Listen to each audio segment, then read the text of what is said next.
Hey Adventures, this is the second video in our series breaking down the different elements of what makes a story enjoyable to us. Plot is the second element on our list, so therefore this plot will be the second element that we discuss. So in our original video of what makes a story enjoyable to us, linked up in the corner, each main element we have 3 subpoints for. The first one for plot is that it needs to be engaging and consistent throughout the book. So for me, a plot that falters or isn't driven throughout the story really frustrates me as a reader. I want to see the plot consistently moving forward as the book is going on. And I think a big part of that is turning points within the book. And I get that turning points don't always have to revolve around the main plot, but if you're doing a lot of subplot development, that's great. That can be really effective. But make sure that there's a turning point. I want to see a turning point on the main plot spaced well, so I'm not getting distracted. So a book that came to mind when talking about plot is Maggie Stiefvater's Scorpio Races. And this one I didn't like mostly because of the plot. I think that was the main reason why I didn't enjoy it as I feel like I should have. The plot lagged in that one. There were other issues being addressed, but the main plot point, which was to run and win the race, we saw that at the beginning, and then there was this whole middle section where we didn't feel like we were gaining anything. It was just character building and world building and this and this and this. Then all of a sudden at the end, we get the plot again, and we get some of the... It ended up working because all this character building and world developing tied into that end result. But I wanted to see more specific plot points on the main plot line. For me, I want to be truly invested in the story. If the plot isn't interesting enough, I'll often find myself being bored by it, and it doesn't keep my interest. The same goes for being consistent. If the story is only being advanced in certain chapters and not in others, I find that that's less engaging than if it is.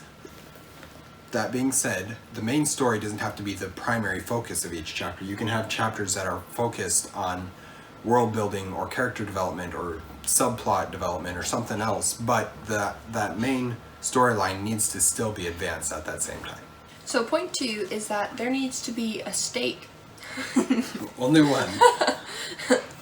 Point 2 is there needs to be stakes to make the end goal necessary. That's pretty self-explanatory in itself, and so stakes also can be used to drive the plot forward, and I think that's really important. If you have a story where you have an end goal, but there's no reason to achieve it, then what's the point of the story, obviously?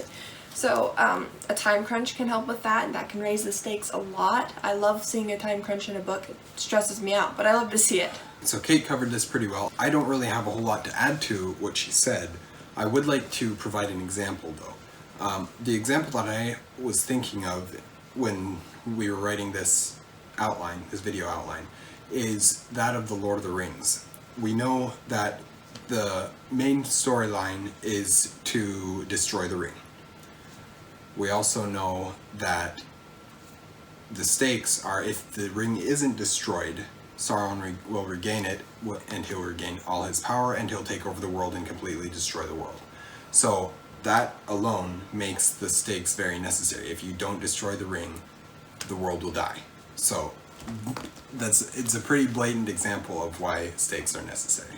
So part of raising the stakes is impressing upon us how important the story goal is. This is part of the time crunch, and it's part of the plot in its entirety, but obviously there's kind of 3 things we've talked about here. The plot needs to be driven, it needs to have a reason to be there, like there needs to be a reason to achieve that story goal, and we need to be impressed upon achieving the story goal within a specific time frame.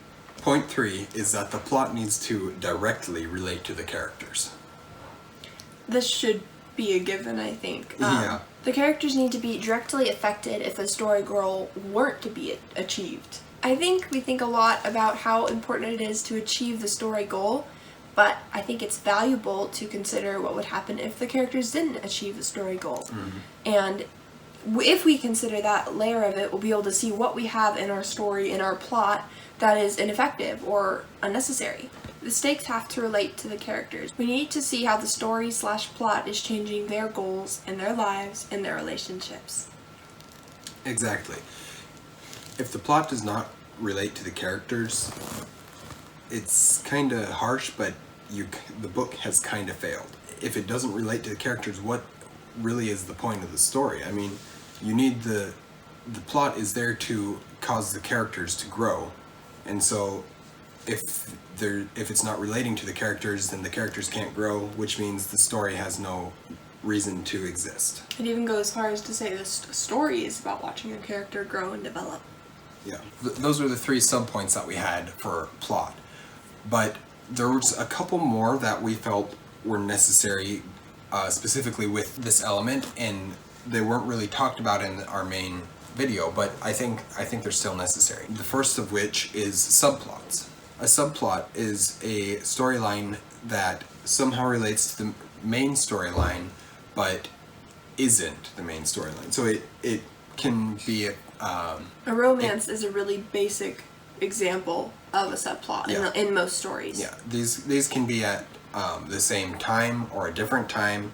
They're tying in, they're affecting the story, they're changing emotions and perceptions. They never, they don't have to be parallel to the main storyline time-wise, but they can be, or they can be in a different location, or have a different theme that they're trying to portray, but it's still very related and closely tied to the main storyline. I really like when subplots are relatable, and I don't exactly know how to expound on this because I couldn't think of an example. Sometimes when I'm reading a high fantasy or otherworldly book and there's so much going on and the subplots are kind of thrown in there, I look at them and I'm like, okay, this is kind of interesting, but I don't get it. Like, this isn't interesting to me personally. I get it. It's part of the story. It's developing the story, but I'm not interested. I'd rather just go back to the main plot. Having a subplot that is familiar to me is going to be really powerful and draw me in a lot more. And if you can have a few conflicts that are just really basic and down to earth, maybe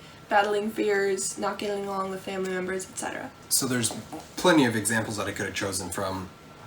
Me being me, I chose the Lord of the Rings again. So obviously the main storyline, as we already discussed, is to destroy the ring. So Frodo and Sam are off trying to destroy the ring.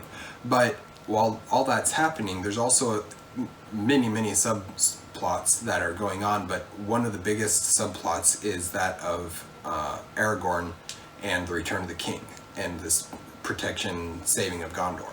So while Frodo and Sam are off doing their main storyline, there's this other sub-storyline that is almost at the same time another main storyline, and that is for Aragorn to save Gondor, the good guys essentially, and then become the king. The whole reason for Boromir going to the Council of Elrond at the beginning was so that they could see if this weapon that was found would be useful in helping defend and protect Gondor.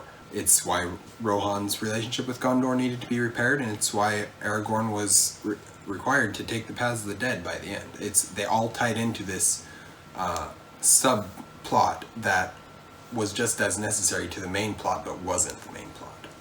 I feel like I should know what you're talking about. You should. The second of these other 2 points that we didn't have originally is the storylines of surrounding characters. The supporting cast in each book all have their own lives and their own stories and their own backgrounds that have brought them to the point they are when you see them in the book. Obviously, not every character is the main character, but each of the characters does have this history, and it doesn't necessarily always need to be shown, but without it, you can't have, or they won't have their decisions won't be informed the same way. So you kind of have to, as a writer, know what that background is, even if you're not incorporating it into the story because itself. It affects the characters in that time, in the time the story is written in. Yes. So Tony pretty much summed that up, but I will add that I really like when side characters are struggling with their own problems in the present story.